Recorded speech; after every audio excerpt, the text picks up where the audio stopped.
Hello everybody, welcome to Mastering Money. My name is Dr. Christophe Fauger. I'm a professor of economics and finance. This is session number 4, Money and its Symbolism. And this is lecture number 14, Money as a Reductive Filter, Being Rich or Poor, Napoleon Hill. So what are the learning goals here? How money impacts psychology and needs, how we are taught the world works, how your mental attitude, our mental attitude, is the key to shape our reality. So let's just start with a worldview about money as a reductive filter. So this is a narrative here. So imagine that, we start from a pyramid, which is right down here, the pyramid of psychological needs, which comes from Abraham Maslow, where at the bottom of the pyramid we have to satisfy our basic physiological needs, and then as we climb up the ladder, our needs become a little bit more sophisticated. We have the need for safety and the love of our mothers, and then we have the need to be in relationships and to belong to the group. Then in number 5, the need to be recognized for our activities or self-esteem. And then finally, at the peak of the pyramid, the higher purpose that drives us, which is the self-actualization through, being focused not only on ourselves, but on other and the larger world. So this is Abraham Maslow's pyramid. And then what we see is that to fulfill these needs, we are in a society that requires money. So we have a money filter that essentially filters our vision of how we can fulfill these needs. And this is a reductive filter. And in the end, this reductive filter makes us focus more on the satisfaction of material needs at the end here. So it shifts our focus to maybe some of those higher needs to more down-to-earth material needs. Moreover, because money becomes such an important aspect of our lives and filters a lot of our desires, it itself becomes one object, one feature of our human needs pyramid, and essentially it becomes something of a focus which should not necessarily be there. Aristotle, the Greek philosopher, called the obsession with money crematistic, and that's worth noticing because that means that money in and of itself becomes like a psychological need. Money as a social convention, that is an idea that Karl Marx put forth, where he says that money transforms social interactions and that money could be a tool for economic repression and control, and that in a certain way it kind of shifts human relationships and creates a disconnect between humans because of these monetary transactions. So these are kind of narratives that are heavily embedded in our societies. If we were to try to understand the difference between money and wealth, let's just talk about helicopter money. Imagine, like Milton Friedman did in the 1950s, for different reasons. He imagined that, well, if the government was running out of ways to intervene in the economy to boost the economy, how about just throwing money from helicopters to the people, just giving them directly money. And if we were doing that and everybody became a millionaire, well, essentially what would happen is everybody would go have a higher disposable income and would just purchase goods. The price of goods would rise, and essentially everybody would be put back in the same situation that they were before being distributed this new money. What this is saying that wealth doesn't necessarily come from monetary value because everybody being a millionaire doesn't mean anything. So it comes from an inequality in terms of the distribution of money. This inequality is, again, we could have a narrative that explains it.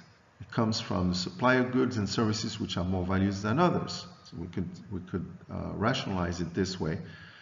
And this inequality of people getting more money than others, may be because it's maybe due to inequalities of human talents, of just pure luck, and the various choices that people have made along their life, which are due to the exercise of free will, maybe in a constrained way, but still having some free will. Another way is to control money, so that's more like the banking sector, and ending up with a portion of the population which has more money than others, or more easier access to money than others. So obviously option 1 seems to be more ethical and has more common sense than option 2, but we could argue that those are narratives that are heavily embedded in our societies. There's an example of distribution of money in during the French Revolution in 1790, where new money called the assignat was issued at a face value of 400 millions initially, which was mortgaged against the value of public assets. So the money was backed with real assets. But in 1791, there was 1,200,000,000 assignats in circulation. A few years later, 202 billion. And in 1795, essentially 5 years later, we had 40 billions of those bills in circulation. What was the result? A lot of people were millionaires in assignats, but they were really poor in the end. They couldn't afford to buy basic necessity food. So France at the time was experiencing hyperinflation. That's what it means. If we look at the correlation between money and happiness, does money bring happiness? So we have people say, well, money does not bring happiness, but is there a basic level of material well-being which then helps create happiness? And the studies seem to be fairly clear on this.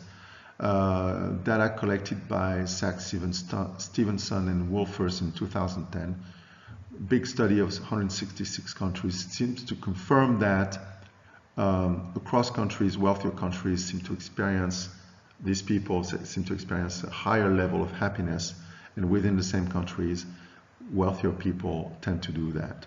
However, there's also other research that shows that by psychologists that show that the people who are more affluent seem to have more trouble enjoying little things in life, and their sense of enjoyment seems to be getting duller because they have been essentially spoiled by the consumption patterns that they are experiencing, which then reduces their appreciation for certain things. Another study shows that to raise the reported level of happiness amongst the 1 billion poorest people in the world takes about 50 to 100 times less money than to raise the level of happiness by the same amount for an average educated American. So what could be the conclusions? The conclusions could be, well, let's redistribute money amongst the billion poorest.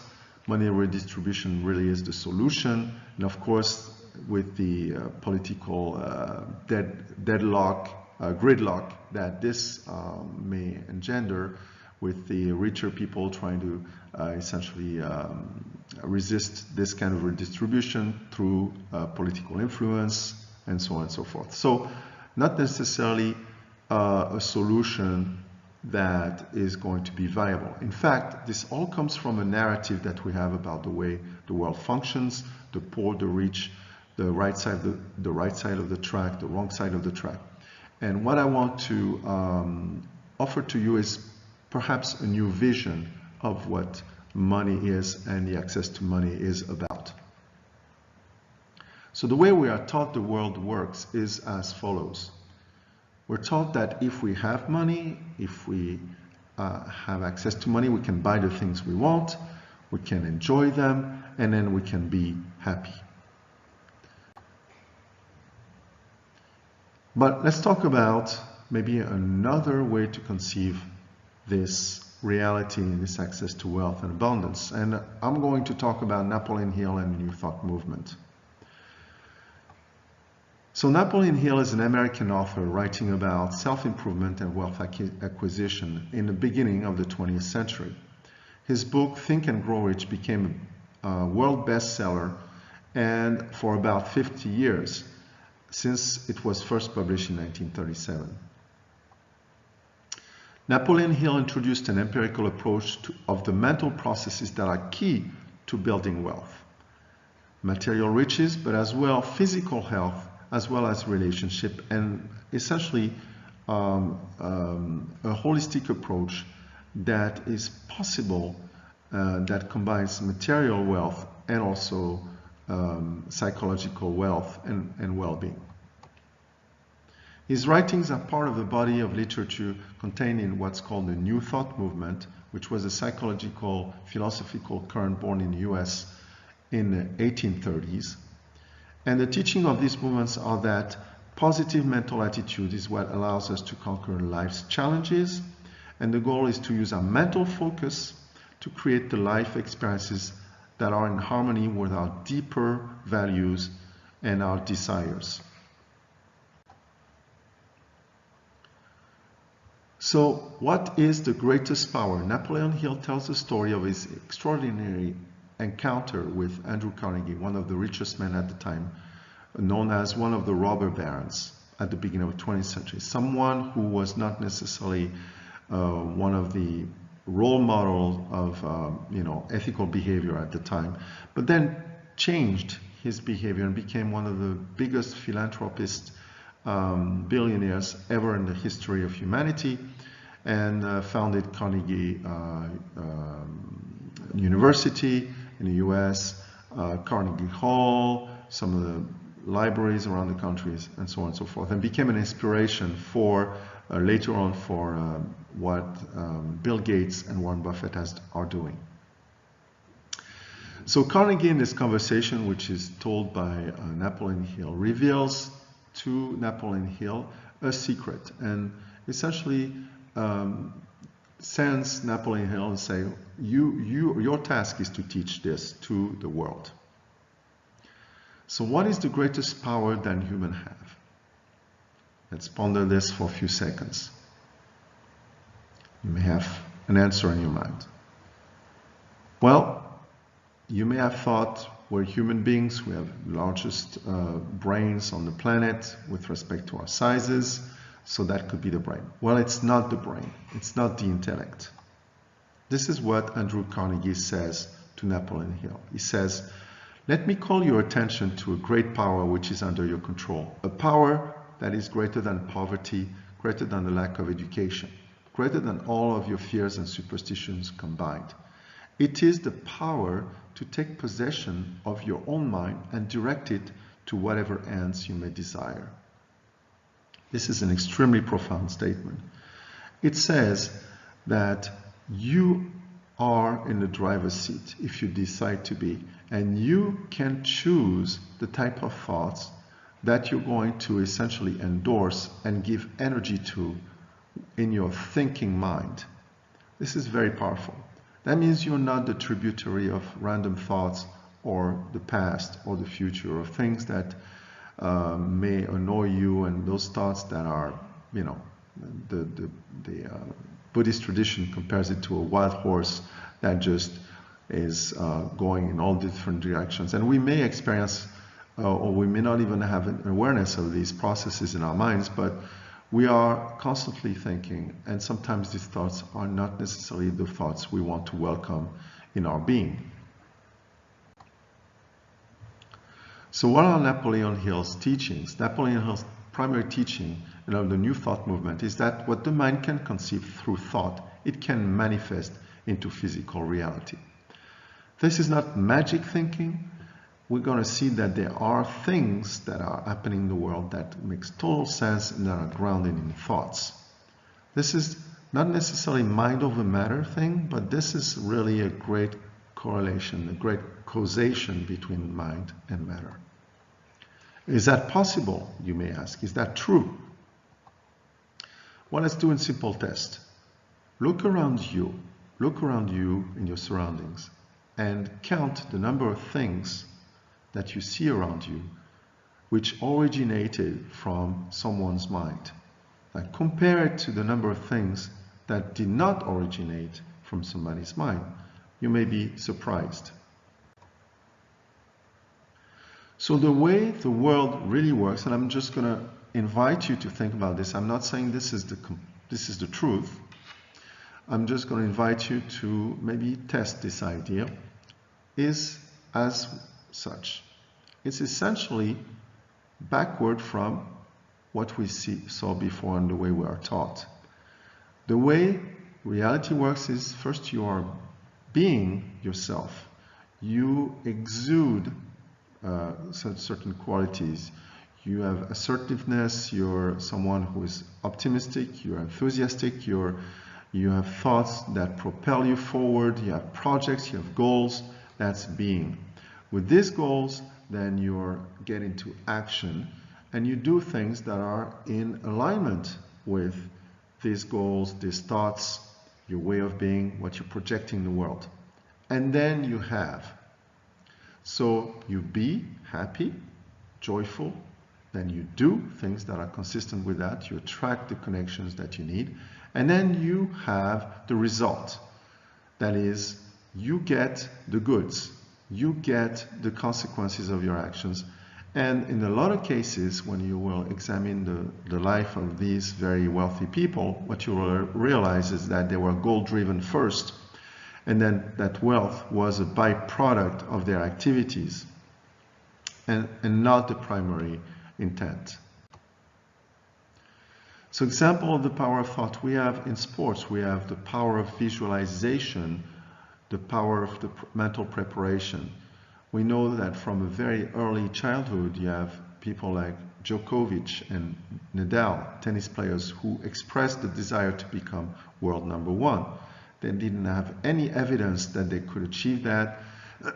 They may not have even have been the best players at their age, but they had this strong belief and that propelled them.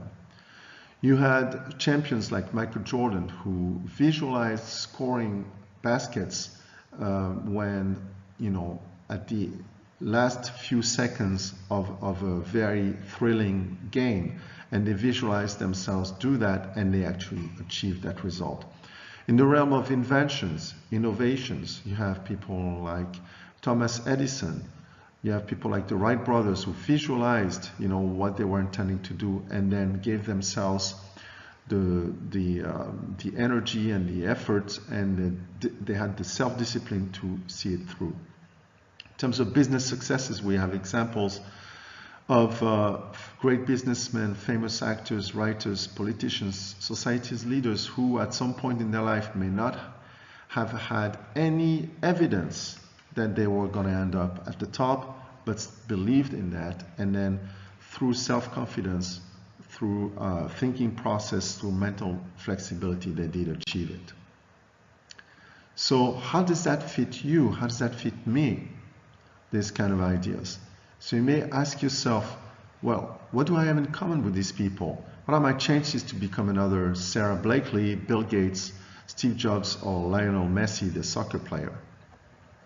You may be thinking one cannot become another Bill Gates or Steve Jobs. And you may not even be interested. However, the method that Napoleon Hill and the people in New Thought movement have put forth, which is an experiential method, helps you better understand that you have really unlimited access to powerful resources within you, and that you have that power to guide your thoughts toward the goal that you have, whatever it may be. That goal could be to start a family, to express your creativity, to find an inspiring job, to sustain a standard of living which allow you to not work too long, too much, and to have a good balance in your life, and so on. What Napoleon Hill says is that by focusing on what you want, truly want, which resonates within you, with your deeper values, then you can achieve that result by exerting constant focus on that. So what are mental attitudes? And when we talk about the vision of the world that we started this presentation with, where things are the way they are, money does what it does to you through the filter, they're the right side of the track, the wrong side of the track, it may all come down to mental attitudes. On one hand, we have scarcity attitude, where people who have this attitude, the competitive spirit, the world that they live in have winners and losers. There's a natural distribution of talents. Only the best and most talented succeed. If I have little of these recognized talents, the only way to succeed is to work hard, to network, to step onto others on the way up.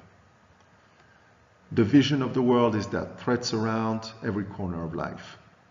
Better to be a predator than the prey, only the strongest survive, and the attitude of these people is ego-centered, defensive, closed up emotionally, and they like to blame others for failures and take all the credit for themselves. And they're mostly focused on problems. What is an abundance attitude by contrast? Well, the real competition is with oneself, to become better, to improve, to become a better person, to become better at what we like to do in the field of endeavor. There are many examples of this. We understand that we need others to succeed, and we have to exert selective insights and to find good collaborators. This is an open-minded attitude without judgment towards others, but we have to apply discernment in terms of other people's ideas and also filtering what's good, what's not good. But again, we may be surprised by this collaborative effort, and we can use this collective intelligence to build a sort of a lever effect, a lever that is going to help us succeed even more. The attitude is to be relaxed, be full, confident without showing too much ego, and the gratefulness attitude is great. These people are focused on solutions first and foremost. So I'm not saying you have to match this profile like a robot. I'm saying that if you cultivate these mental attitudes, you will find yourself to be a generally happier person, and you will attract the same type of people that want to work with you and will help you succeed. Of course, it helps to have one's basic needs satisfied first. One of some of the needs at the base of the Maslow's pyramid.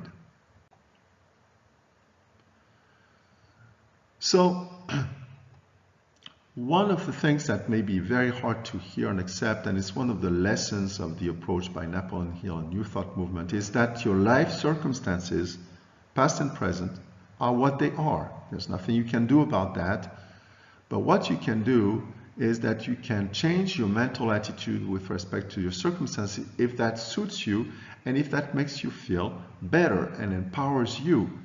Essentially, you are not a victim of your circumstances, even if these have been harsh and painful for you.